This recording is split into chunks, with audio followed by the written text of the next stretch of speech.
আমার প্রিয়জনেরা, আপনি কি খুশিতে আছেন, আনন্দে আছেন? আপনি নূতন জায়গা দেখছেন, তাই তো? যিশুর নামে আপনাদের অভিবাদন জানাই। এই স্থানটি হল ইয়োবের সেই কবরস্থান। আপনি গালফ কান্ট্রির ওমান দেশের, যেখানে সালালা বলে পুরো গালফ কান্ট্রিতে এই জায়গাটি খুবই সবুজ এবং খুবই সমৃদ্ধ। আপনি এটা সমস্ত দিকে তাকালেই দেখতে পাবেন।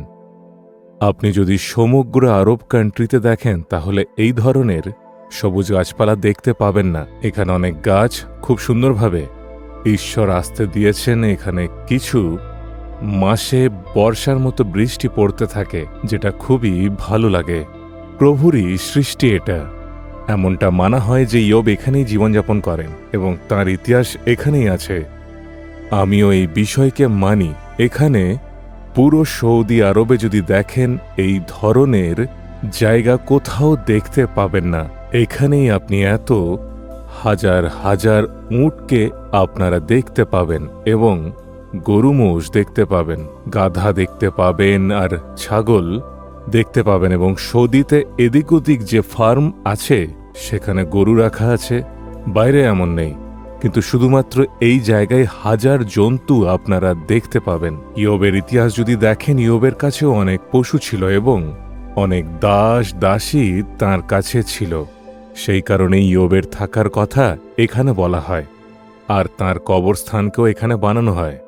আর ইয়োবকে লোকেরা বলেন, ইসলামের লোকেরা তাকে এক নবী হিসাবে মান্য করেন, একজন ভবিষ্যৎ বক্তা হিসেবে মান্য করেন। সেই কারণে মুসলিমরা সুরক্ষিত রেখেছেন। আজকের দিনে আমাদের জন্য ঈশ্বরের বাক্য হল 2 থিসলনিকীয় 3 অধ্যায় 3 পদ। কিন্তু প্রভু বিশ্বস্ত, তিনিই তোমাদিগকে সুস্থির করিবেন ও মন্দ হইতে রক্ষা করিবেন। ঈশ্বর বিশ্বস্ত এবং সমস্ত দুর্যোগ থেকে তিনি আমাদের রক্ষা করেন। হতে পারে আপনি যেখানে থাকেন সেখানের চারিপাশে, আপনার কর্মক্ষেত্রে, থাকার জায়গায়, ব্যবসার জায়গায় সমস্ত দুর্যোগ থাকতে পারে। তিনি আপনাকে সুরক্ষিত করবেন। পৌলের জীবনেও যখন সমস্ত দিক থেকে বিপদ এসেছিল তখন ঈশ্বর রক্ষা করেছিলেন। আজ আপনার সুরক্ষার প্রয়োজন। চারিপাশে দুর্যোগ রয়েছে, সমস্ত দিকে মন্দ লোক রয়েছে, পরিস্থিতি ঠিক নেই। মন্দ লোকেদের মধ্যে আছেন, কিন্তু ঈশ্বর বিশ্বস্ত। ঈশ্বর সমস্ত বিপদ থেকে আপনাকে বাঁচিয়ে রাখবেন। চিন্তিত হবেন না, নিরাশ হবেন না। ঈশ্বর আপনার সাথে আছেন। কোনো বিপদে আপনি পড়ে যাবেন না। ঈশ্বর আপনাকে রক্ষা করবেন। ঈশ্বর ইয়োবকে চারিপাশ থেকে বেষ্টন করে রেখেছিলেন যেন তিনি সুরক্ষিত থাকেন, শয়তানও যেন তার ভিতরে প্রবেশ করতে না পারে।